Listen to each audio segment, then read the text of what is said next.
Fala turma, começando aqui o primeiro programa do Ruralmente Podcast.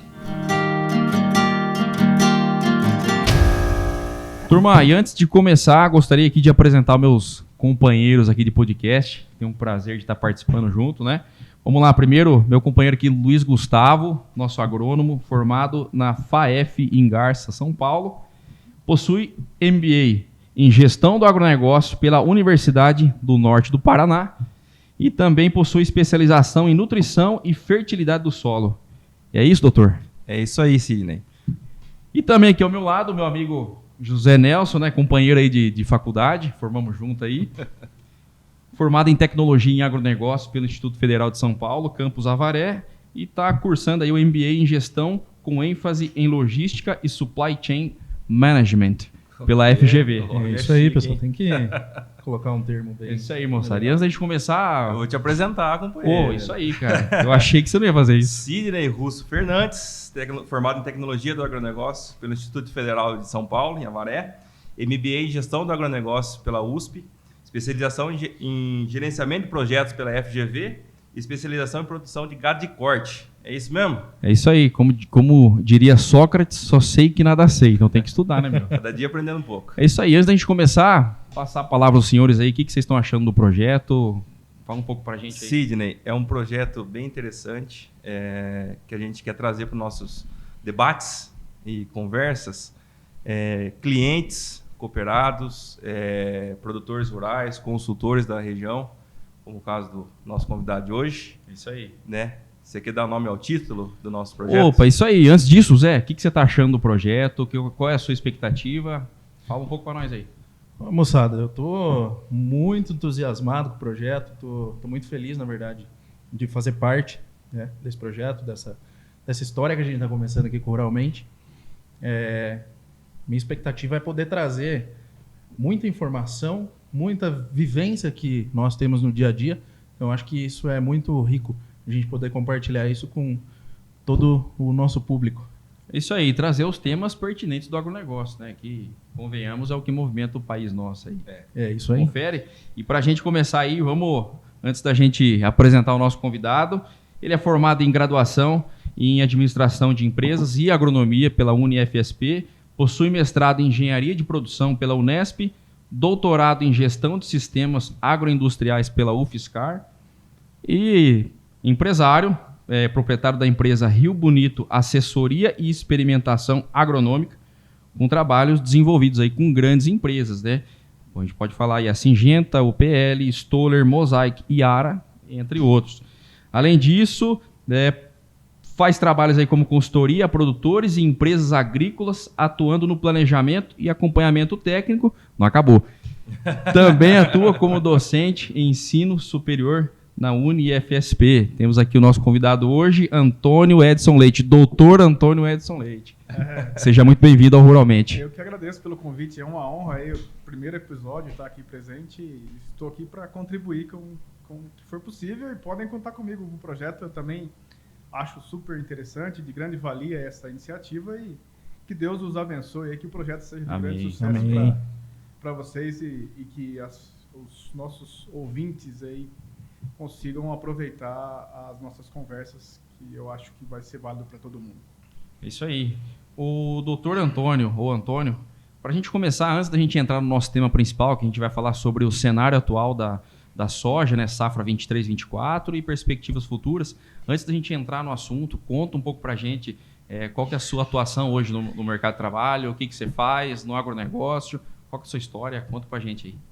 Vamos lá. É uma história relativamente longa já, né? Já trabalho com isso desde 2000, 2001, então já tem mais de 20 anos, então comecei bem novo, tinha 17 para 18 anos, né? Quando comecei, meu pai era produtor e aí nós tivemos alguns problemas semelhantes até com a nossa realidade atual, safras 2003, 2004 e 2004, 2005, problemas de preço e de clima. Meu pai acabou não aguentando, a gente acabou parando de plantar e eu fui trabalhar em uma propriedade. E daí eu comecei a estudar, fiz administração, depois eu fiz meu mestrado, fiz doutorado. E a minha ideia era seguir carreira acadêmica mesmo, sabe? Minha ideia era ir para a docência no ensino superior. Mas a agricultura sempre estava enraizada, eu sempre trabalhei com isso, né? Desde, como eu disse, há 20 e poucos anos. Então eu comecei muito jovem. Então eu gosto da agricultura, então não consegui ir para a carreira acadêmica. E aí voltei e cursei agronomia depois, e aqui estou agora com a empresa de pesquisa e também a gente presta alguns serviços aí para alguns produtores. Legal, ou seja, apesar dos altos e baixos, você acredita na atividade, né? Não tem como não... Não tem atividade que seja mais encantadora do que a agricultura, né? Por mais desafiador que seja o ambiente de negócios em si, não só o meio ambiente, mas eu digo o ambiente de negócios, o ambiente de comercialização, de produção, mas é um ambiente que tem muitas variáveis e isso é muito, muito gostoso, quando você consegue, de certa forma, gerenciar essas variáveis de forma adequada, é uma satisfação grande. A questão maior que nós temos é gerenciar essas variáveis que nós não temos controle. Nós não temos controle sobre chuva, sobre temperatura, sobre preço, muitas vezes a gente também não tem. Então isso é muito bacana. E é sobre elas que nós vamos falar hoje, né, companheiro? É isso aí, porque a gente sabe que tem altos e baixos como qualquer atividade, né? Sim, sim. E hoje a gente está vivendo, pode-se dizer que é uma fase de baixa, né? Uma fase difícil. Sim. Então, para a gente iniciar a nossa conversa aí, o que você está achando, o que está acontecendo? A gente vem enfrentando aí baixas produtividades pelo Brasil todo. Sim, sim. Acredito que o único estado que esteja tendo uma produtividade além do esperado é Rio Grande do Sul, né? Por conta da safra na última safra, né? E se você pegar todos os outros estados produtores, todos os estados estão produzindo abaixo do que esperado, né? E como é que você enxerga esse cenário e qual que é a causa, o que está acontecendo? E dicas, né? São as dicas o que fazer para desviar desses eu acho que a primeira coisa é rezar, viu? Porque assim, nós estamos numa atividade que 60% do resultado dela, ou até mais, 70%, é clima. Então a gente precisa rezar a primeira coisa. E por mais que nós tenhamos aí um ano difícil, isso tende a passar. Nós não vamos ficar a vida inteira numa situação complicada. Então a minha experiência com soja, com milho, com grãos de forma geral, é que nós temos ciclos. E nós tivemos bons ciclos até chegarmos nesse momento, que é uma combinação terrível para nós, que é clima ruim e preço em baixa. Então nós estamos num ciclo muito difícil. Mas são ciclos. A gente tem que fazer o dever de casa bem feito e se manter na atividade, porque a tendência é que isso passe e a gente tenha tempos bons mais para frente. Mas é um setor bastante difícil. Com relação à safra, nós tivemos problema no Mato Grosso no início, por falta de chuva. Algumas áreas ficaram sem plantar. Depois nós tivemos um encurtamento de ciclo das cultivares de soja, que, de certa forma, foi negativo para a produtividade de soja, só que abriu uma janela para safrinha. Então, muitas áreas que não iam ser safrinha, porque não ia dar tempo, em virtude do atraso do plantio, acabaram voltando para milho. Isso também mexeu um pouco com o preço do milho. O Paraná, o centro do Paraná, talvez seja a região com o melhor clima no Brasil hoje, de Campo Mourão a Londrina. Melhor que o Rio Grande do Sul, inclusive, porque o Rio Grande do Sul, a safra está bastante atrasada, plantaram muita soja em dezembro, então ainda estão sob bastante Tem alerta, né? dependência climática. Então, assim como a Argentina. Então, nós estamos ainda num momento bastante indefinido no Rio Grande do Sul. O Paraná é uma situação um pouco melhor. São Paulo para cima, isso que a gente comentou, bastante difícil, bastante complicado. Muito quente, né? Temperatura muito alta e pouca umidade. Entendido.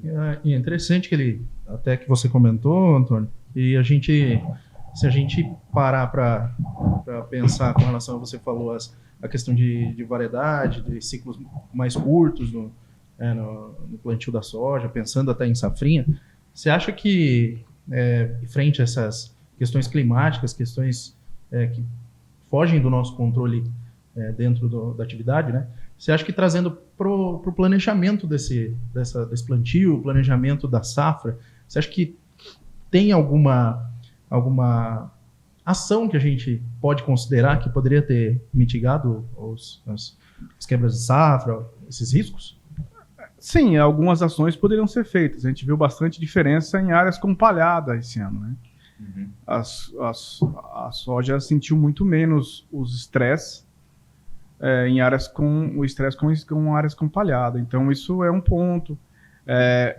A área corrigida também esse ano fez toda a diferença. Áreas com boa correção de solo, com perfil de solo bem corrigido, a gente conseguiu também ter respostas interessantes. Agora, ainda assim, foi muito difícil, porque nós tivemos áreas de 30 dias com 5 milímetros, e com temperaturas acima de 30 graus todos os dias, 32, 33, 35. Então, por mais que a gente faça essas medidas, elas auxiliam, ajudam absurdamente. Mas esse ano nós tivemos um problema climático realmente fora da curva. Então foi bastante difícil, principalmente por causa das altas temperaturas. Nem tanto pela falta de água, mas pelas altas temperaturas. Antônio, em relação a planejamento, né? Qual variedade escolher, qual cultivar, qual adubação? Você acha que forçar demais a abertura de plantio é prejudicial? Não, e posso até complementar, que a gente estava até Pode. falando ali antes de começar, que é a respeito da escolha de uma super precoce, né? Sim. De um ciclo precoce. O que você pensa disso também? Enfim, maneira estrategicamente falando, o que Qual você adubo pensa? você vai usar? Se é um adubo especial, se é um adubo convencional? São muitas questões, vamos lá. Não, vamos de pouquinho. Vamos por partes, né? Explorar o homem aí, ué. Em relação às cultivares, eu penso o seguinte, nós tivemos melhoramento genético nos últimos anos em cultivares precoce e super precoce. Então, as cultivares que têm mais potencial do mercado hoje são as precoces e super precoces. Isso também foi uma demanda do mercado. Porque o que aconteceu nos últimos 15 anos, talvez, a partir de 2010 principalmente, os custos subiram absurdamente. Então, uma forma do produtor recorrer, conseguir se manter na atividade, foi fazer uma segunda safra. Principalmente o produtor que tem áreas arrendadas, ele necessita fazer uma segunda safra. Então ele precisa plantar um cultivar um pouco mais precoce. Isso também vale para a área irrigada, que tem investimento ali em cima, que você tem um custo alto, custo fixo muito alto. Você precisa girar essa área. Então, a segunda safra foi uma alternativa para o produtor se manter na atividade. E é isso que, na verdade, fez com que o mercado direcionasse a pesquisa e, basicamente, os trabalhos em cultivares mais precoces. Esse ano, a gente está vendo o quê? Que as cultivares mais tardias, elas estão se destacando. Por dois motivos, eu acredito. Primeiro, porque elas são geralmente mais rústicas mesmo, desenvolvidas para ambiente mais hostil. E um segundo motivo é que elas são plantadas mais tarde. Então, elas são plantadas mais no final da janela. E as sojas que mais sofreram, pelo menos esse ano, são as que foram plantadas na janela ideal, que é 5 a 25 de outubro. Esse ano foi uma exceção. Então, a janela nossa, a melhor janela no estado de São Paulo, historicamente, é 5 a 25 de outubro, nos últimos 15 anos aí.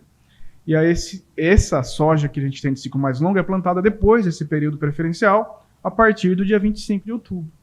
E esse ano nós tivemos essas sojas de ciclo mais longo pegaram um clima bastante difícil no início, dezembro especificamente, e o início de janeiro. E elas estavam numa fase ainda inicial de desenvolvimento. Então elas suportaram melhor, porque elas são mais rústicas e porque também foram plantadas mais tarde e pegaram um estresse maior em uma época que elas estavam num estádio fenológico mais, vamos dizer assim, que elas toleram mais estresses. Isso foi muito evidente. Se a gente analisar bem, nós temos aí até V5, a planta tolera estresse de certa forma tranquila. Ela diminui um pouco a formação de raiz e tal, mas ela consegue suportar. De V5 até R1, se você fizer um trabalho bom, tiver um solo bom, uma cobertura de palha, uma planta bem nutrida, ela consegue suportar. De R2 até R4, ela sente um pouco mais, mas ainda ela tolera bastante estresse, ela aguenta bastante desaforo. Mas ela entrou no enchimento de grãos, não tem o que fazer, a planta se entrega. E o que aconteceu com as sojas precoces esse ano?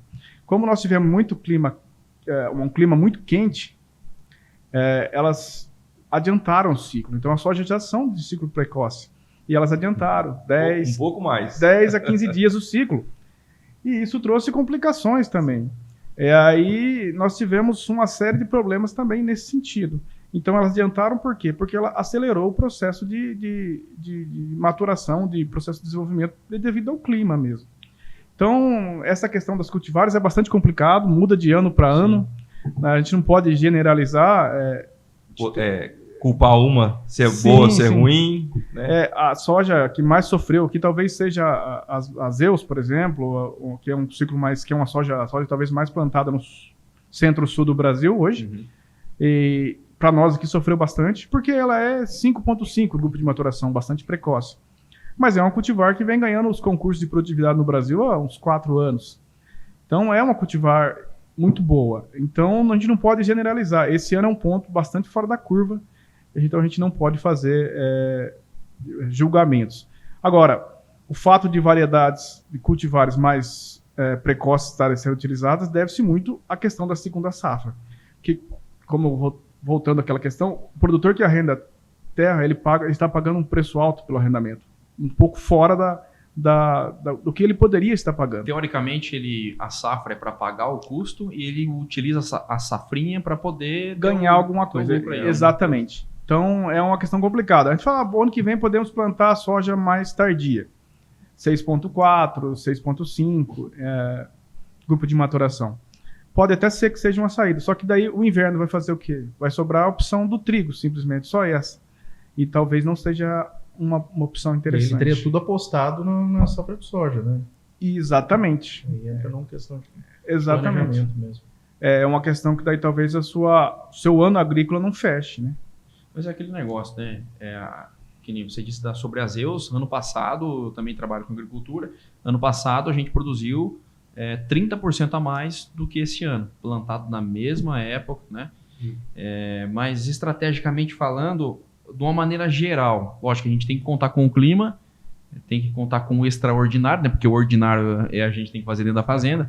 Mas estrategicamente falando, você acha que a soja de ciclo precoce, estrategicamente falando, ela é positiva ou você acha que tem que tomar um certo cuidado ou quero fazer uma média? Eu vou plantar de ciclo tardio, enfim.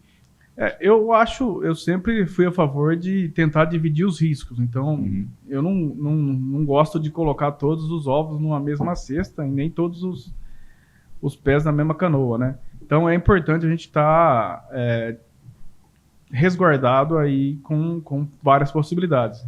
Plantar cultivares diferentes. Então, se você tem 1.000 hectares, planta lá 6 cultivares, sei lá, pelo menos. Até porque acho que dentro desses 1.000 você vai ter vários tipos de solo. Exato.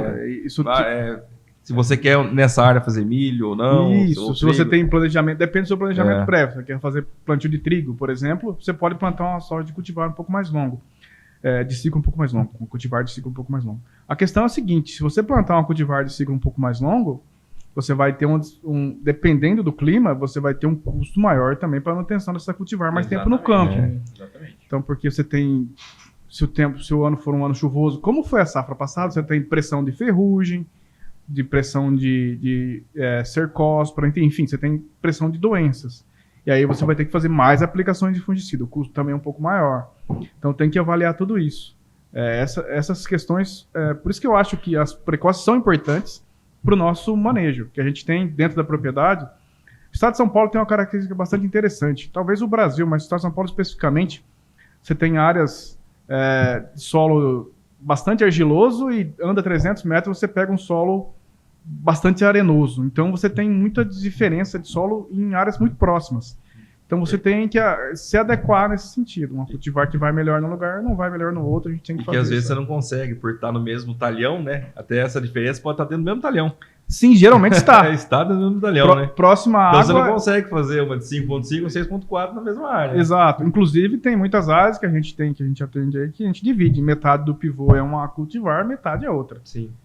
Então, até porque você tem que planejar sua colheita também. Planta uma mais Exatamente. Sim, mas é questão de solo mesmo. Planta uma cultivar mais precoce no solo melhor, uma cultivar mais tardia no solo um pouco... Você acaba tendo que trabalhar com a média. Isso também, a gente está estudando, isso é questão de irrigação também, que você tem que molhar muito mais um solo com menos argila do que um solo mais argiloso, por causa da capacidade de retenção de água, né?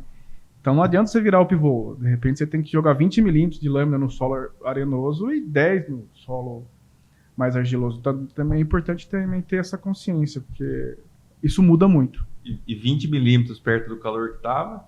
Sim, esse foi um outro problema. Até essa área que você comentou era a área irrigada, né? Exatamente, é algo cozinhar a planta, né? Exato. Então, dependendo da lâmina que você coloca, a água nem chega na raiz, né? Porque ela só fica na superfície ali e acaba sendo pior mesmo, em muitos casos. Aí talvez seja interessante usar uma lâmina um pouco maior, né? Mas o problema é que a maioria dos sistemas de irrigação, eles são montados de forma conjugada.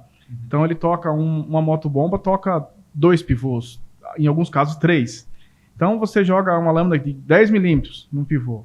Você vai para o outro, joga mais 10. No outro, joga mais 10. Poxa, deu 4 dias praticamente para você voltar. 3 dias, vamos colocar 3 dias. Com evapotranspiração de 5, 6 milímetros por dia, você não tem água. A água área já foi. A água não é suficiente. Né? Se você colocar, se esses milímetros forem todos para o solo. Porque uma boa parte evapora antes de chegar ao solo. Né? Ou chegando ao solo já evapora. Exatamente. Então, a irrigação esse ano não foi o suficiente para dar para suprir, para né? suprir a necessidade da planta. Né? Né? Então, só principalmente o pivô, nesse caso, né? Que o Antônio acabou de comentar, né? Você tem você irriga esse pivô, você tem que socorrer ali, tem 3 pivôs interligados na mesma. A irrigação auxiliou, assim. Sim. Mas foi muito melhor do que não ter, só que não foi suficiente mesmo. Foi um ano que, devido a altas temperaturas, né? Não foi nem problema, eu acho, de projeto de irrigação, nada. Eu acho que foi um ano muito atípico, muito seco e muito quente. E no caso você trouxe alguns dados para a gente, né, em relação a... Sim, trouxe só umas curiosidades aqui. Contar para a gente. Que eu acho que são interessantes, né? Eu posso comer um amendoim enquanto você vai falar? Não, fica à vontade. É agro, né? Pode comer amendoim. Pode comer à vontade. Pode tomar aí Água, a cerveja tranquilo. também. É água. Então vamos lá. Alguns dados interessantes que a gente acha que vale a pena a gente observar e entender um pouco do que é isso aí. Eu peguei uma temperatura média aqui, nós tivemos em 2023 aproximadamente 1 grau a mais do que em 2022. É bastante diferença, mas tem alguns dados aqui que são piores um pouco. Tivemos chuva acumulada em 22, 23, aproximadamente 130 milímetros a menos em 23 do que em 22. E o detalhe é que as chuvas, os maiores volumes acumulados de chuva em 2023 foram no início do ano, até março. Então, nós tivemos... Eu trouxe um recorte aqui do trimestral. E também trouxe um recorte aqui que eu acho que é mais interessante a gente falar antes. De julho, que o nosso ano agrícola começa em julho, né? Sim. De julho a janeiro de 23, de julho de 22 a janeiro de 23, nós tivemos 882 milímetros. Esses são dados que eu tirei da estação meteorológica, a gente tem na estação, e eu filtrei lá e trouxe esses dados. Então nós tivemos 882 milímetros de julho a janeiro de 23. De julho de 23 a janeiro de 24, 681 milímetros. 200 milímetros a menos nós tivemos nesse período. E temperaturas extremamente altas. Então, que a gente enfrentou nessa safra. Então, eu trouxe aqui um recorte também aqui, só dos meses mais críticos, vamos dizer assim, para o desenvolvimento da soja. Novembro, dezembro e janeiro. A gente planta em outubro. Novembro, dezembro e janeiro são os meses que ela se desenvolve, ela enche grãos e ela define produtividade. Então, nós tivemos na safra 21-22, 627 milímetros. Na safra 22-23, 414. E nessa safra, 318. Ou seja, praticamente 100 milímetros a menos. E isso é uma situação nossa, lá da nossa estação, que ainda choveu um pouco mais. Teve lugar que choveu menos do que isso. Estão falando de 30% a menos, né, de chuva, né? 30% a menos de 25, chuva. 30%. É muita coisa. E as temperaturas, a gente pega a safra passada, nós tínhamos uma temperatura média de 20,8 graus, essa safra 23,4. Média. Média. Dá praticamente 3 graus a mais de temperatura. É um absurdo para nós, para esse período de novembro, dezembro e janeiro. E as máximas, a gente teve máxima, a média máxima nossa ficou em 30,2. Ou seja, a gente teve dezembro e janeiro com temperaturas acima de 30 graus todos os dias, na média. Então, é extremamente quente, porque a planta ela funciona bem até 30 graus, né? A passou de 30 graus, a planta ela suspende algumas atividades metabólicas, porque ela precisa se proteger. Ela fecha estômago, enfim, tem uma série de coisas. Então, nós tivemos temperatura média, a máxima da média ficou acima de 30 graus. Nós tivemos todos os dias problemas, de certa forma, quase todos os dias com problema de calor excessivo, né? Entendi. E, na verdade, o calor excessivo, além de, enfim, ter um fechamento de estômago e tudo mais, me corrige se eu estiver errado, pelo amor de Deus, Sim. mas o calor excessivo, ele induz a produção de etileno, né? Que faz com que a planta atinja a senescência. Sim, Mais cedo, né? Fora do período ideal. Sim, acelera o metabolismo, né? Para terminar o ciclo. Não, e só fazendo um complemento, quando você fala que 30 graus de média, isso é o ambiente, né? No solo... Sim, eu não trouxe dados no solo, mas o solo chegou, teve dias de 55 graus, 50 graus. Até porque nessa época do ano, historicamente, na nossa região, são dias quentes e noites frias. Sim. E a gente não teve nem noite fria. Não. Não teve noite com vento. Aqui é uma região de altitude relativamente boa, né? Então a gente tem mesmo essa questão de noites mais frias, que ajuda bastante ao desenvolvimento das lavouras. Mas esse ano nós não tivemos. Não. Poucas noites frias. Noites quentes, a nossa média está em 23 graus, ou seja, para ter uma média de 23 graus, você tem que ter dias com 33 e noites com 16? 18 graus. 16, 18. Então é bastante quente, muito calor. Para a nossa região lá para o Mato Grosso, o pessoal é acostumado com noites quentes, só que lá chove mais, né? O índice pluviométrico no verão é muito alto. E aqui nós temos esses veranicos, mas a gente tem um clima ameno. Esse ano nós não tivemos, né? Nosso clima. Tem o que o Sidney falou com relação à diferença, você também comentou com relação à diferença do ambiente para o solo. Existe um tempo de mudança da temperatura do solo que é diferente do ambiente também, né? Sim. Então, se a noite continua quente, no outro dia ela vai... Sim. É muito mais impactante para a planta, né? Exato, porque ela não consegue se recuperar, né? Ela não consegue, a noite está muito quente, ela não consegue voltar com a turgência e não consegue voltar a fazer os processos metabólicos, né? E aí ela acaba se desgastando, entrando em estado de murcha permanente, que a gente viu muita lavoura com murcha permanente esse ano. E aí ela não consegue mais fazer produção de fotossíntese, produção de fotoassimilados e assim por diante, né? Antônio, entrando na questão de adubação, dentro de um planejamento da sua safra, né? Nós já falamos da questão de palhada, bem previamente, falamos de cultivar, vamos falar de adubação. Você acha que em um ano desse atípico que a gente está tendo, a gente opta por adubos convencionais, adubos especiais? Você acha que se a gente tivesse usado adubo especial em algumas lavouras, poderia ter mitigado um pouco essa questão? Ou é mais a questão de correção de solo, perfil de solo, estrutura física, química ou biológica do solo? Você acha que é mais a parte da adubação ou mais a parte do manejo? Então, esse ano o adubo de qualidade sim é importante, isso sem dúvida, porque nós temos muito problema com qualidade de adubo no Brasil.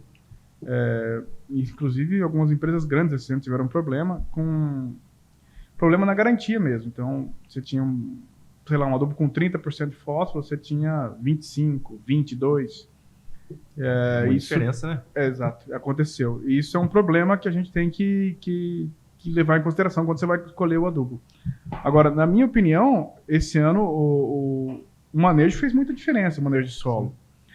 Evidentemente que tem alguns micros que são fundamentais. Se você pegar um adubo diferenciado, você pode ter essa amenização, né, em alguns micros, como o boro, por exemplo. Mas eu acho que o manejo esse ano fez muita diferença, mais do que propriamente a adubação. Se você pegar um adubo de qualidade, você consegue... um adubo que seja convencional, mas te entregando aquilo que você comprou. Você não pode comprar 30 e receber 20, né? Não, aí fora da lei, né? Tem que tomar cuidado. Mas, de forma geral, os adubos... É que esse ano os custos realmente estão um pouco... A gente está com um ano de rentabilidade baixa, então o pessoal está tirando o pé em relação ao investimento. Mas os adubos diferenciados, na minha opinião, vale a pena. Você tem ali um complexo de micro que vem junto, geralmente, e você tem todos os grãos, todos os nutrientes no mesmo grão. Acho que isso é um diferencial grande. Granulometria ajuda também, porque acaba vindo com uma granulometria mais uniforme, você tem uma distribuição melhor. Então, acho que tudo isso ajuda. Então, eu acho que é um diferencial, sim. Mas, em anos de vacas magras, como é o que nós estamos vivendo, eu acredito que nós teremos menor investimento em adubo diferenciado, eu acredito. E micro também, algumas possibilidades de você corrigir algumas rotas aí com nutrição foliar, né? É possível, Sim. alguns micros você conseguir fornecer via folha, porque a quantidade é pequena, né? A quantidade de micro que você precisa não é muito grande. Então por isso que a turma fala, vou colocar 20 quilos de ácido bórico ou alguma outra coisa. Mas é micro, né? Às vezes precisa for só um pouquinho, né? Não precisa tudo isso. Tem muita questão da fonte também, né? Sim, tem a fonte, a solubilização, então tem uma série de coisas, né? É bastante complexo. A gente estava falando da atividade, a agricultura é legal por causa disso, porque como você falou no começo, né? Só sei que nada sei lá do Sócrates. Isso é uma verdade para quem trabalha com agricultura, né? Porque você está sempre aprendendo, cada ano que passa é uma experiência nova.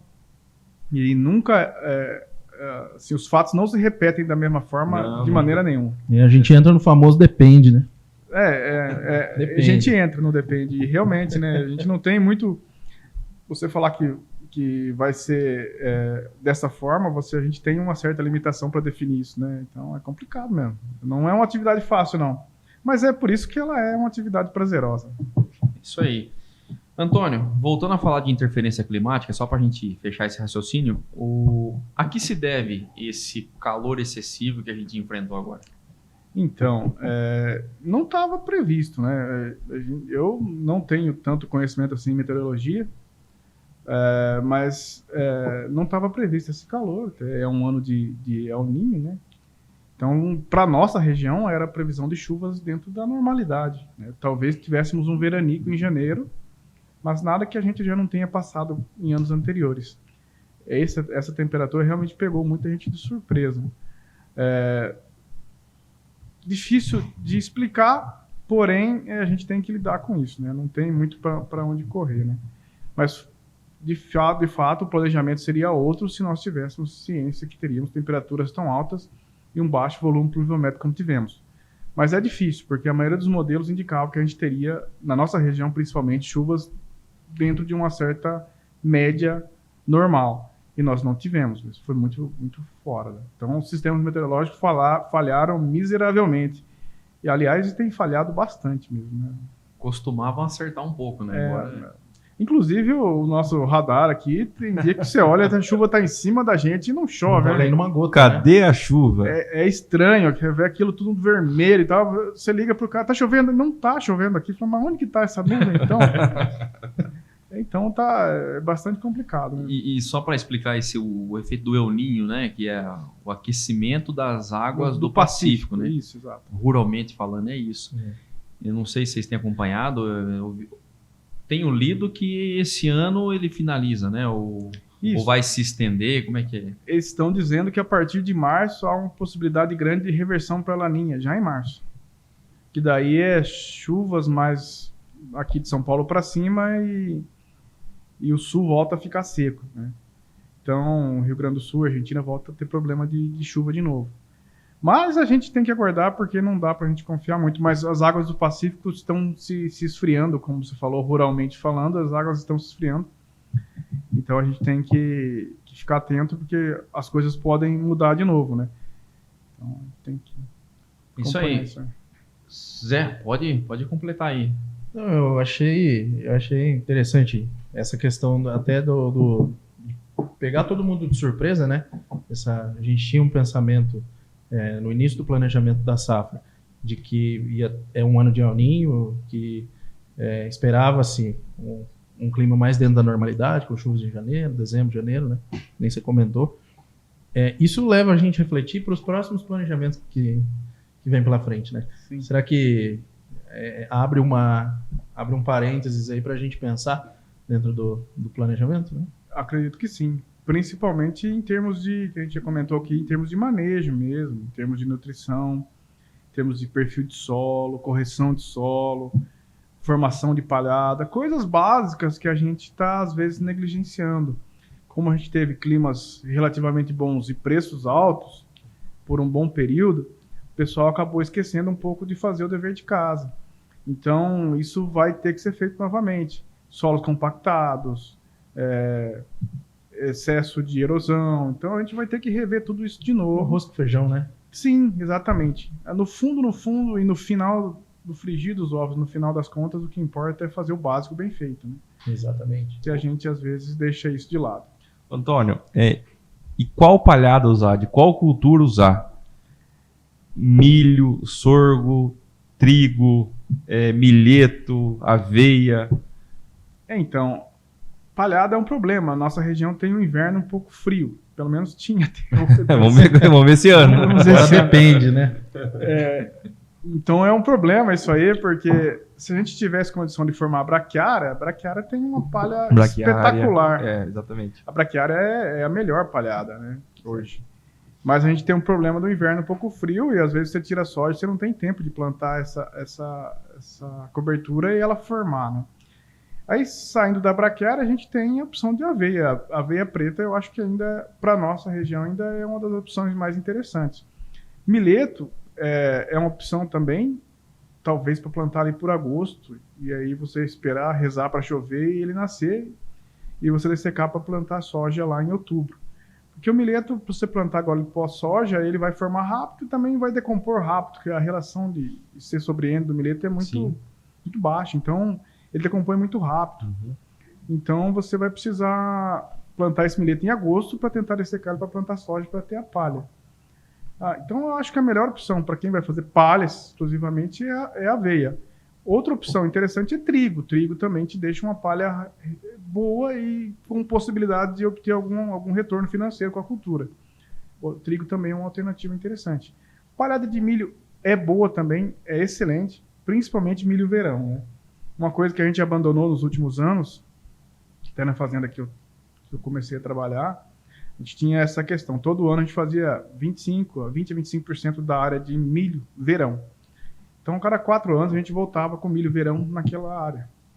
E isso é muito positivo, a tal da rotação de culturas, né?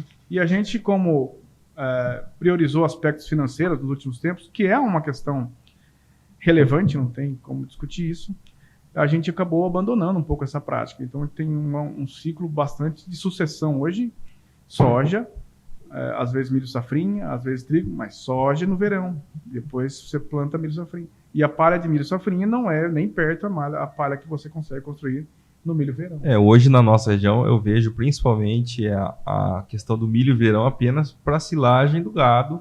Sim, exatamente. E nada mais. Não como rotação de cultura, né? E vamos colocar que rotação de cultura não é 2, 3, né?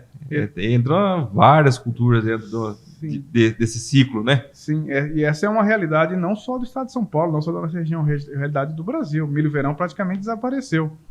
Então, 80% da nossa oferta de milho hoje vem do milho safrinha. Eu acho bastante arriscado, se a gente for pensar do ponto de vista de abastecimento, porque milho safrinha é arriscado, mas a gente tem essa realidade hoje. Então, eu não sei se nós vamos conseguir mudar isso no futuro, mas voltar a fazer um pouco de rotação de culturas seria espetacular para o nosso sistema. Eu tô indo pro milho safrinha agora e agora fiquei preocupado depois dessa conversa. Não, mas o milho safrinha é bom. A questão... Você que planta no irrigado, meu jovem. A questão é em relação à palha, em relação a manejo, aí tem certas limitações. Então, se você fosse enumerar assim na sua consultoria, então você acha que dentro das melhores palhadas aí, então seria braquiária, se você tiver a possibilidade de fazer, aveia, trigo, que a gente milho, tem possibilidades aqui, né? Aí você tem leguminosas, tem tem outras opções aí, né? Mas acho que dentro do que se você fosse enumerar, do que a gente poderia fazer que sim. Eu não sou muito fã da palhada de sorgo, para te falar a verdade. Sorgo é uma cultura que tem a palhada, ela fica bastante agressiva ainda. O sorgo tem um efeito alelopático bastante grande, né? Efeito alelopático, explica aí ruralmente falando aí. Rapaz do céu, alelopático é aquele amigo que não faz bem pra você, sabe? Minha mulher fala, para de não andar com ele, que ele tá fazendo mal pra você. Eu vou ser seu amigo, mas eu não vou andar com você, eu não vou ter Exatamente, né? Ele finge que tá te fazendo bem, mas sim, no final tá te fazendo bem. E se eu tomar um gole dessa bebida misteriosa, eu vou dar nome aqui, hein? Vamos fazer campanha. Mas o sorgo ele tem esse efeito mesmo de prejudicar a cultura seguinte. Então eu não sou muito fã da palhada de sorgo, não. Mas você falando em... Palhada, tá, amigo? Mas você falando em... Palha, não da cultura. Nada contra o sorgo. Nada contra o sorgo. Não, eu tenho sim, né? Plantamos sorgo na safrinha passada aí, não travamos, foi feio o negócio. Mas foi geral, né? Foi geral. Mas a cultura de sorgo é uma cultura bastante complicadinha.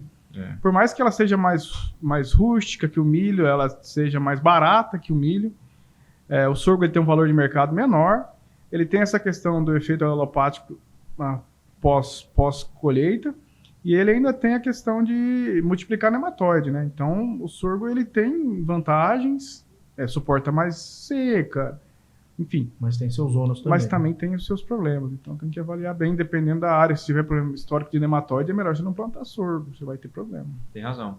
Mas só voltando a falar da palhada, a palhada ela é um investimento, né? Não é assim de um ano para o outro que você vai construir aquele banco de palhada. Mas nós tínhamos essa consciência um pouco mais estabelecida quando a gente começou a fazer plantio direto. Isso nos anos 2000.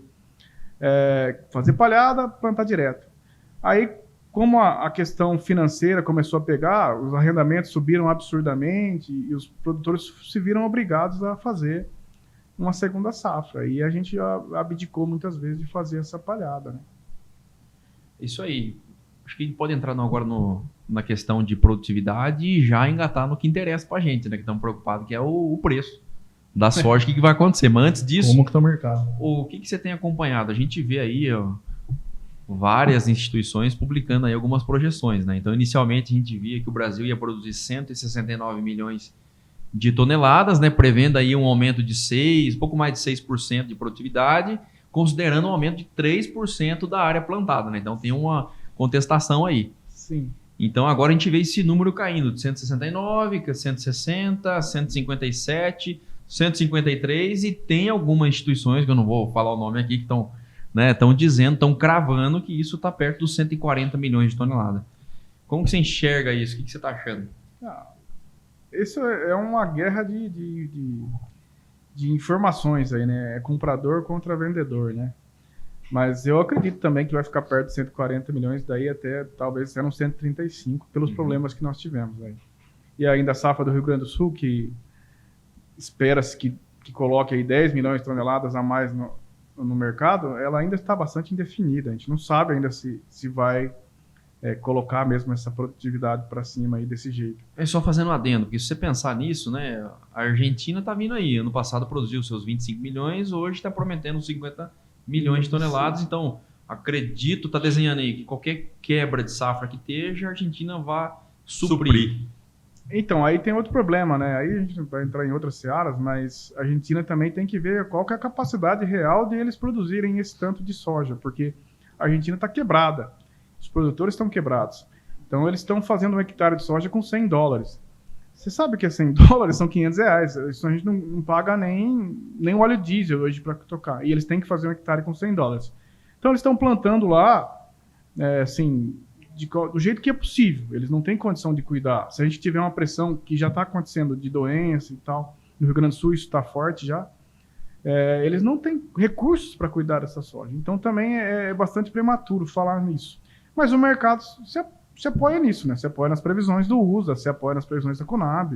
Esse é o mercado, né? E isso é interessante porque, se você for ver, fala-se muito dessa superprodução na Argentina, né? Desse avanço de produtividade de um ano para o outro, uma safra para outra, mas nada concreto.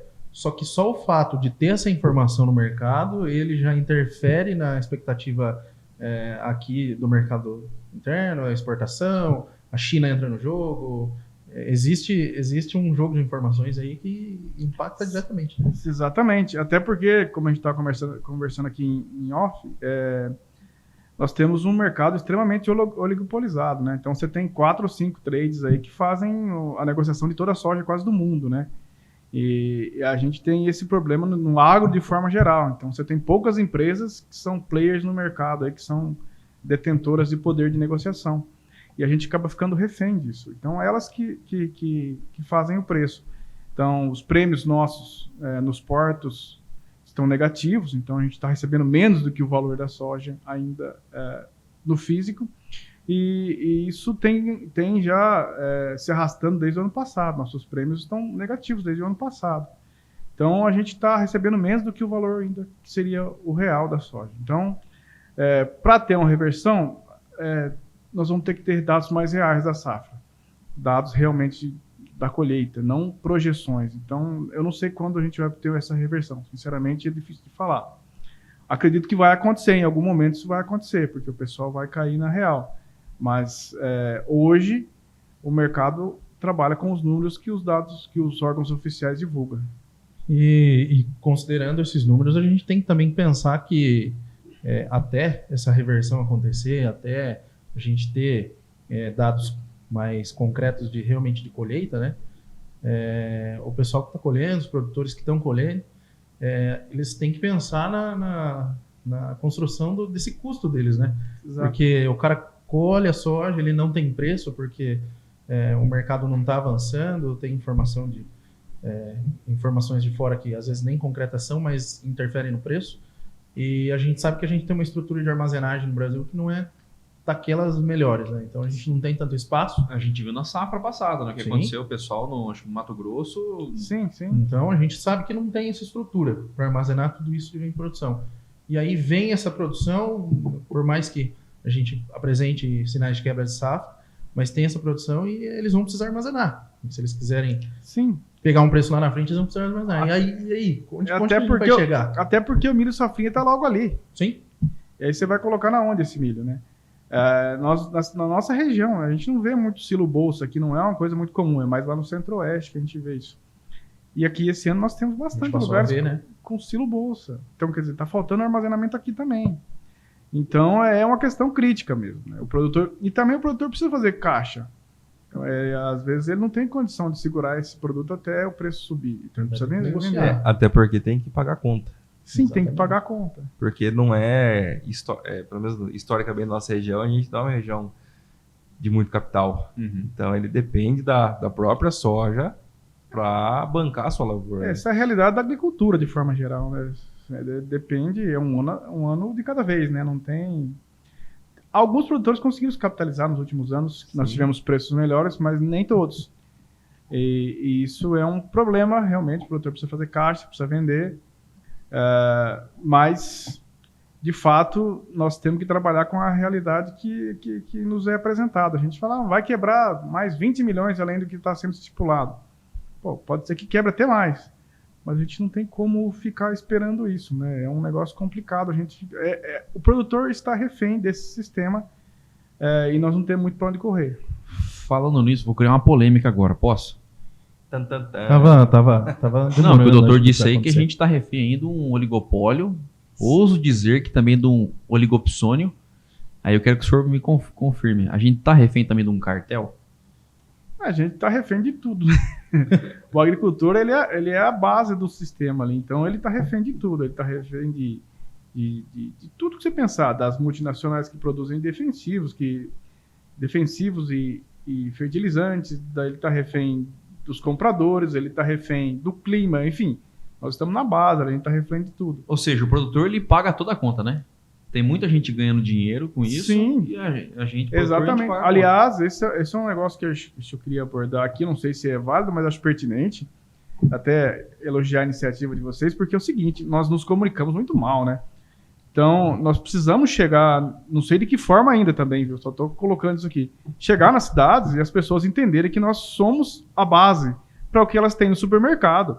Nós temos uma geração, inclusive em cidades pequenas, como Avaré, de adolescentes e crianças que acham que o leite lá nasce na caixinha do mercado, lá na prateleira do supermercado. Não é assim.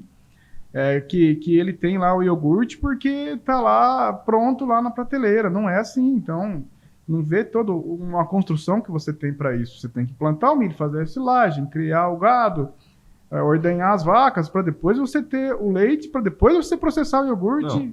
E o custo do leite que sai do produtor? Exatamente, esse é um outro problema. Ele plantou o milho. Super pertinente você falar isso. Exatamente. Né? Ele plantou o milho, né?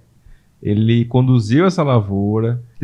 colheu a silagem, Cuidou do gado durante esse cuidou período. do gado nesse período, porque ele não ia deixar sem comer. Exatamente. Que é uma silagem passada já, né? E o custo sai de quem? Do produtor.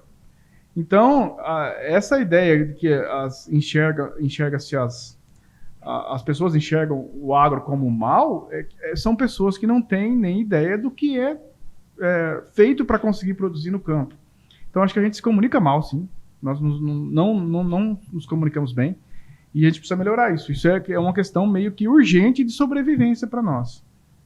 Eu acho que nos próximos anos isso vai ser determinante, principalmente em função das agendas dos radicais mais efusivos em relação a normas ambientais e tudo mais. A gente precisa nos comunicar melhor, nós precisamos comunicar melhor e precisamos deixar claro o que nós fazemos. Não, eu acho que, só complementando, eu acho que quem critica o agronegócio tem que andar pelado. Igual no Largados e Pelado lá, faz roupa de bananeira, né? É lógico, o cara tá vestindo roupa que, né, o cara... Sim. Ele vive tudo do envolvido, agronegócio, ele tá querendo ou não, ele vive, mas ele é pauta para crítica, né, desse pessoal. Sim, e a gente tem uma certa doutrinação na sociedade de trazer o agro como um mal, né? E aí isso tá ficando ruim, porque... tá ficando não, já está ruim. Então nós temos que melhorar isso, sim, porque nós temos um problema aí de imagem para ser resolvido nos próximos anos. Acho que eu trago essa discussão, até abrindo um parênteses no assunto que a gente está tratando, mas eu trago essa discussão até para o objetivo do nosso projeto, o objetivo da gente estar aqui hoje, né? Porque hoje, se vocês repararem, né, se a gente olhar principalmente nas redes sociais, né, a gente tem muita gente que propaga informação sobre agronegócio, mas é informação trazendo para esse viés aí pejorativo, né? Sim, exatamente. A gente tem muito mais personalidades falando mal do que personalidades de dentro do agro falando bem, falando a verdade. Perfeito. Né? Trazendo a informação, trazendo a realidade, o que acontece de fato. Então, acho que seria um ponto que seria importante, né? Perfeito, é isso mesmo. Então, quanto mais gente falando bem do agro, melhor, né? Não temos que ter picuinha, não. O produtor também tem esse problema, viu? Isso é uma crítica. O produtor tem uma mania de ser um pouco... não gostar muito do vizinho, sabe? Se o vizinho produziu mais que ele, fica bravo. Enfim, tem uma série de coisas nesse sentido. E o produtor tem que parar com isso também e se unir nesse sentido para defender a atividade que ele está. Isso é importante.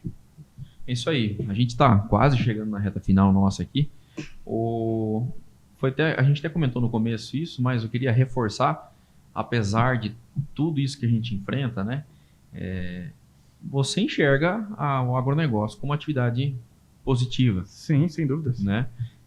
Só que assim, eu faço um parênteses antes, eu vou te fazer uma pergunta que a gente vem acompanhando nos últimos anos, posso falar nos últimos 4, 5 anos, essa valorização do agronegócio, né? Então você vê os caras até fazendo música aí os agroboys. Os agroboys, da pecuária, tá em alta, né? Porque a gente realmente foi uma fase muito boa pra gente que tá na atividade. Sim. Né? E como que você enxerga tudo isso que aconteceu? A gente falou que tem altos e baixos, né? E atrelado a isso, qual o conselho que você dá para aquela pessoa que está ingressando na atividade? Vamos lá. Eu acredito que a atividade talvez o agro seja mais promissor ainda do Brasil. O Brasil tem essa vocação por natureza e nós precisamos aumentar essa produtividade, melhorar a nossa produtividade para poder atender a demanda por comida. Nós estamos numa posição estratégica nesse sentido, porque o mundo não é um lugar estável. A gente tem guerras em vários lugares, isso pode aumentar, pode diminuir, enfim, a gente não sabe o que pode acontecer. Mas hoje o Brasil está numa posição que ele pode definir quem ganha ou quem perde a guerra, se ele deixar de fornecer alimento para um dos lados. Então, o agro é extremamente importante e eu acho que ele vai ser cada vez mais relevante. Novos mercados vão se abrir, está aí a Índia vindo com mais apetite para comprar de nós também. Então, o agro no Brasil ele vai continuar se desenvolvendo, isso sem dúvida. Em relação a outra pergunta que você me falou, Eu já me esqueci. Qual o seu conselho para quem está entrando? Exatamente, qual o seu conselho? Quem está entrando Para quem está ingressando na atividade. Porque assim, quem está problema, entrando, né? só fazendo parênteses, quem está entrando está, né, motivado por conta dos últimos anos que a gente passou aí, né? Sim, você fala o produtor. Exatamente, o cara que quer se tornar um produtor agora, que conselho você dá para ele? Conselhos, cuidados. Exatamente. Primeiro ponto eu acho que a pessoa tem que entender quando ela vai entrar nessa atividade, que é uma atividade diferente de uma indústria, que você tem uma série de fatores que você não controla. Então a sua competitividade é bastante afetada por fatores que você não controla. Clima, preço, enfim, outras coisas. É importante entender que a gente também tem ciclos, né? Então você tem tempos de vacas magras e vacas gordas. E é importante aproveitar os ciclos bons para você ter uma gordura para poder queimar em tempos ruins. Esse é o outro ponto. E eu acho que também é importante entender que a nossa atividade sempre vai ser coberta de riscos. Então, a gente tem muitos riscos. Então, é importante entender que não adianta você entrar na atividade e pensando em sair, porque você tem um investimento de capital fixo muito alto. Então, precisa comprar máquina. Você precisa comprar terra, se for o caso. Você tem que comprar equipamentos. Você tem, enfim, tem que construir barracões. Então, a estrutura fixa é muito alta que você faz. E essa questão da estrutura física não é possível descontinuar. Então, tem até um termo da engenharia de produção, eu não me recordo agora, que fala sobre isso. Então, na verdade, você não pode descontinuar de uma hora para outra. Vou plantar soja esse ano, o ano que vem, se não der nada, eu paro. Não é assim. Então, precisa pensar bem, porque o investimento ele tem... lembrei o termo. Inércia decisória é o termo. O quê? Exato. Porque a lei da inércia, aquela tendência de manter o... Ruralmente falando.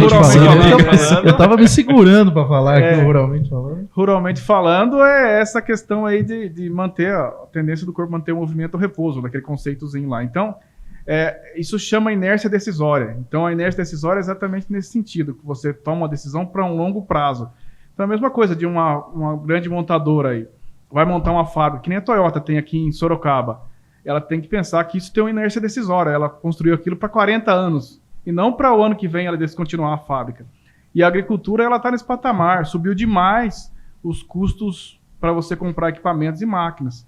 Então, para você entrar na atividade, você tem que ter ciência que você vai entrar numa atividade que tem riscos, que tem muitos desafios e que você não vai poder sair de uma hora para outra. Porque depois que você compra essas máquinas, elas depreciam muito rapidamente e você não vai ter nem para quem vender se o setor estiver ruim. Então, é preciso tomar muita cautela com isso. É que provavelmente se ele saiu é porque teve um ano ruim. Exatamente. Por isso que, né? Então, um ano ruim não é para se assustar, é normal. Acontece muito na pecuária isso, mas deixa para um próximo episódio, né? Mas acontece muito na pecuária isso. Sim. Na baixa todo mundo quer sair, né? Exatamente. Mas acontece em tudo, eu acho, né? Então, mas não é a hora de sair. Não pode sair. Então, se você acha que um ano ruim é o suficiente para você sair, nem entre, né? Se for entrar, tem que ter consciência que vai ter anos bons e anos difíceis.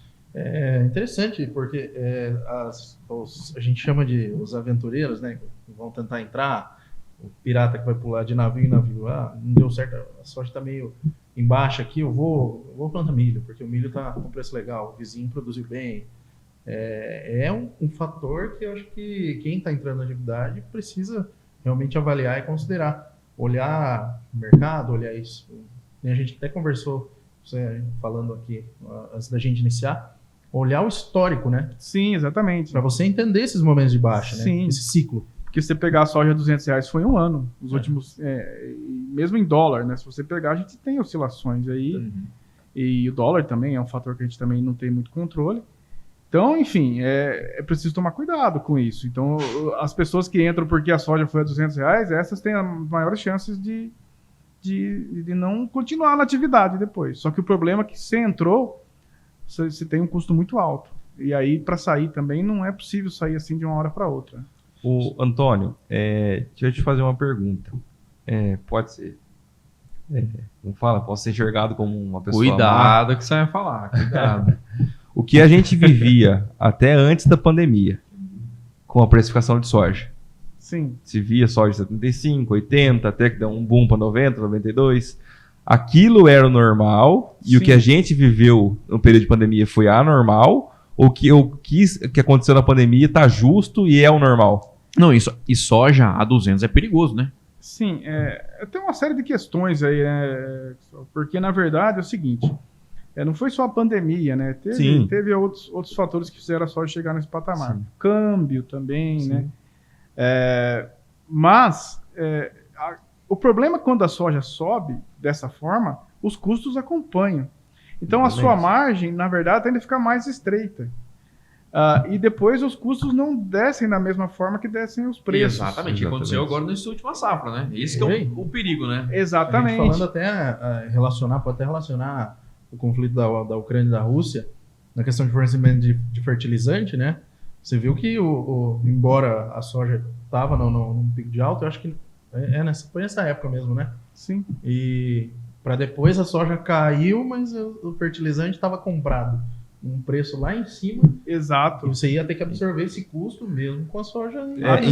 Inclusive acontece... Absorveu, né? Teve que absorver. Inclusive aconteceu com cooperativas, revendas, empresas de maquinária agrícola, de você ter importado ou feito alguma coisa com o preço daquela época e ter que engolir o ronco. Exatamente. Né? Vender com margem negativa, porque precisa desovar, para você conseguir comprar produto no preço atualizado, para você fazer uma margem média, você tem que comprar quase o dobro, triplo de produto. Mas estava tendo esse dobro, triplo de consumo, né? Sim. Pra você conseguir uma margem média, então teve que assumir Inclusive, muitas cooperativas e empresas também tiveram momentos de prejuízo com essa questão dos fertilizantes. Então, não é bom. Esses picos de alta não são tão bons que nem muita gente acha. Então, a soja, ela estava rentável a R$90, a R$80. Ela foi para 200, 160, 180. O pessoal ganhou muito dinheiro em um pulo. No outro, já estava tudo ajustado. Os preços dos insumos tinham subido. Então, os R$200 no outro ano já foi ilusão. Só que o pessoal achou que isso ia para 250. Não é assim, a coisa não é assim. Quem não comprou bem com relação a insumos na safra que realmente a soja estourou, na safra seguinte... A questão é o seguinte também, que eu enxergo, pensando da forma estratégica, nós produzimos alimentos. E alimento é segurança nacional. Nenhum país quer que os alimentos subam. Não pode querer isso, porque se ele tiver com um alimento caro, as pessoas não vão ter dinheiro para comprar. Então nós temos que trabalhar muito bem os nossos custos e trabalhar muito bem o nosso sistema para que ele seja rentável com preços não tão altos. Então é importante a gente entender isso aí. Ô, doutor, só para a gente encerrar, então a gente abordou o assunto agora, a questão que conselhos você daria para aquela pessoa que está está ingressando na atividade agora, né? Qual que é a importância da contratação de um consultor, né? Que é o caso da empresa Rio Bonito Assessoria e Experimentação Agronômica. Qual que é a importância? O nome é grande, né? Então, o consultor, na verdade, eu acho que ele traz informações, né? Isso é o mais importante, porque a gente precisa de informações. Ele te dá posicionamentos diferenciados, que às vezes você está no campo e você não enxerga, e ele te traz algumas nuances da atividade que você não tem, né? E aí depende do tipo de consultoria que você vai ter, né? Você tem consultoria, assessoria técnica, você tem consultoria mesmo gerencial, você tem vários tipos de trabalho que você pode desenvolver. Aí depende da forma que você vai atuar. Mas o consultor, ele tem como função ele enxergar as coisas de uma forma que você não enxerga na propriedade e trazer soluções para os problemas, né? É trazer o produtor para a realidade? Muitas vezes sim. Trazer o produtor para a realidade e muitas vezes também tentar tirar o produtor, muitas vezes, daquela zona de conforto, né? Essa é a ideia. Nem todo mundo tem essa aptidão, né? Mas a ideia é essa, né? Mas é isso aí. Doutor Antônio, a gente agradece a sua participação aqui com a gente no primeiro episódio nosso. Muito importante. E espero que volte outras vezes, porque não tem muita pergunta pra gente fazer ainda. Agora vai começar a vir os específicos, né? Exatamente. O Antônio abordou um pouco de tudo, daqui a pouco ele vai vir para falar de alguma outra coisa específica, né? É isso aí. Então, muito obrigado e conte com a gente. Não, também podem contar comigo, podem me chamar aí. Eu não sei se eu agreguei, mas podem contar comigo, estarei aqui. Poxa vida. Me convidaram, eu estarei aqui. E é isso aí, antes da gente encerrar, eu queria fazer alguns agradecimentos aqui, né? Primeiro pelos meus companheiros aí, grandes amigos que o agronegócio nos presenteou aí, né? Então, muito obrigado. Espero que a gente possa produzir muito mais, né? Que seja o primeiro de muitos. E para a gente encerrar, eu queria fazer um agradecimento especial à Coopermota, né? A Coopermota, a cooperativa que cedeu espaço para a gente aqui, que está dando todo um apoio para a gente poder viabilizar esse projeto nosso. Exatamente. É isso aí, doutor? Muito importante, É isso aí. pessoal, muito importante. Então, Coopermota, muito obrigado pela parceria. Gostaria de agradecer também aqui a Interativa, Rádio Interativa, que está produzindo todo esse podcast aqui. Então, muito obrigado à rádio e também o nosso amigo David Moreira, que está E o Caco. viabilizando tudo nosso isso aqui. parceiro. E o nosso amigo Caco, um grande parceiro. Correto? Corretíssimo. E se for possível, dar mais alguns abraços. Eu queria mandar um abraço pro meu amigo Paulinho Diogo, de Duartina, futuro prefeito de Duartina. Rapaz do céu. Ô, Não, homem. esse cara aí ele é uma figura pública. Já se tornou uma figura pública, né? Não, o cara é influente, né? Até o jeito de falar no WhatsApp dele já é diferente. É isso aí, não. Grande amigo. Se Deus quiser, ele vai estar aqui com a gente. E também fazer o agradecimento, né? No último episódio nosso dessa temporada, né? Com certeza virão mais temporadas. Mandar um abraço ao pessoal do Brasa Prêmio, que já está patrocinando aí o nosso último episódio dessa temporada. Aí, ó. Com muito churrasco e... Mas vocês vão me convidar para esse. Com certeza, pelo amor de Deus. Pode ser o dia que você volta? Você viu que o japonês falou do assunto específico, né? Ele não falou qual, mas o Sidney já deu um spoiler aqui pra você. É isso aí. Então, meus amigos do Brasa Prêmio, um abraço. E a vocês, meus amigos. Obrigado pela parceria. Tamo junto. Doutor Antônio Edson. Eu que agradeço aí, pessoal. Tamo Obrigado, junto. Sidney. Sucesso no Obrigado, evento Antônio. Obrigado, Zé Nelson, pela parceria. Vamos em frente tentando levar a mensagem que a gente tem pro pessoal do campo, né? Que eu acho que é uma vertente bem importante, que nem o Antônio falou, falta pessoas falando do agronegócio, de como funciona realmente a cadeia, para não ficar aquela mensagem vaga, né? Então tem que ter... Se tá difícil explicando, vamos desenhar para esse povo.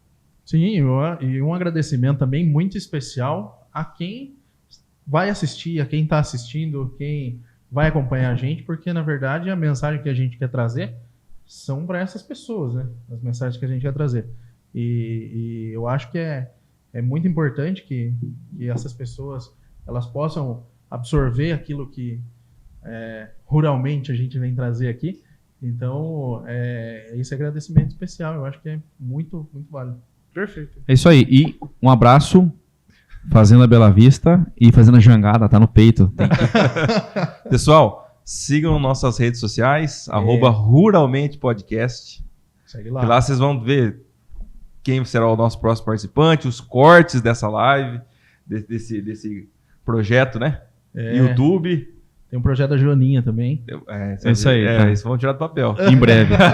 Joaninha e cigarrinho, hein, jovem? Joaninha e cigarrinho, É isso aí. não se Então, esqueça. obrigado, gente. Esse foi o Ruralmente Podcast. Valeu. Valeu, galera. Show de bola.